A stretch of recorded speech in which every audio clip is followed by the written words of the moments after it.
High, আমি শিল্পা।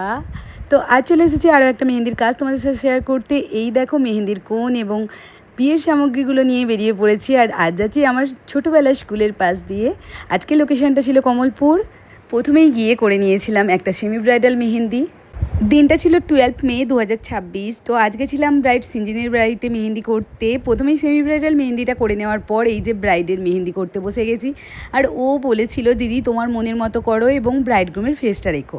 আর ওদের নামটা ও চেয়েছিল। আর ও যেহেতু ময়ূরটা খুব পছন্দ করে, সেই জন্য একটা অন্য ধরনের ময়ূর ওর হাতে ফুটিয়ে তোলার চেষ্টা করেছি। ও এটা নিয়ে সেকেন্ডবার আমার কাছে মেহেন্দি করছে। আর কিছুটা বিয়ের সামগ্রীও এখানে রেখেছি। এই ফিগার মেহেন্দিটা তোমাদের কেমন লেগেছে তোমরা প্রত্যেকেই জানাবে। আর সামনেই আমাদের ক্লাসটা শুরু হতে চলেছে। তোমরা যারা যারা জয়েন করতে চাও তারা ঝটপট জয়েন করে নাও। এখানে বেসিক টু অ্যাডভান্স সমস্তটাই শেখানো হয়, সাথে পোর্ট্রেট ক্লাসও করানো হয়। তোমাদেরকে সমস্তটা হাতে ধরে শেখানো হবে। তোমাদের মধ্যে অনেকেই আছো যারা আমাকে সবসময় জিজ্ঞাসা করো যে আমরা তো মেহেন্দি কোনটাও ধরতে পারি না, আমরা কি মেহেন্দি করতে পারবো? অবশ্যই পারবে। আমার প্রত্যেকটা স্টুডেন্টস যারা মেহেন্দির কোনটা পর্যন্ত ধরতে পারতো না, এমনকি পেন্সিল দিয়েও আঁকতে পারতো না, তারা এখন ভালো ভালো কাজ করছে।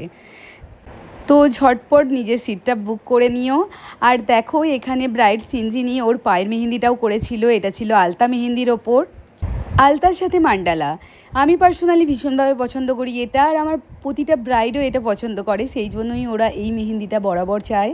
ব্রাইড সিঞ্জিনের এই হাতের ব্রাইড গ্রুম দেওয়া মেহেন্দিটা এবং পায়ের আলতা মেহেন্দিটা তোমাদের কেমন লেগেছে তোমরা কিন্তু প্রত্যেকেই আমাকে জানিও। আর ওর মুখ থেকেই শুনে নাও ওর কেমন লেগেছে মেহেন্দিটা। আমার কাছে মেহেন্দি করে তোমার আজকে কেমন লাগছে বলো? ভালো লাগছে, আমার এটাই রিভিউ। ব্রাইড ছাড়াও এখানে 14-15টার মতো ব্রাইড মেডস মেহেন্দি ছিল, যেগুলো আমি আর আমার টিম মিলে করেছিলাম। দেখো ফিরতে ফিরতে 12টা বেজে যায়। চলো আজকের জন্য টাটা।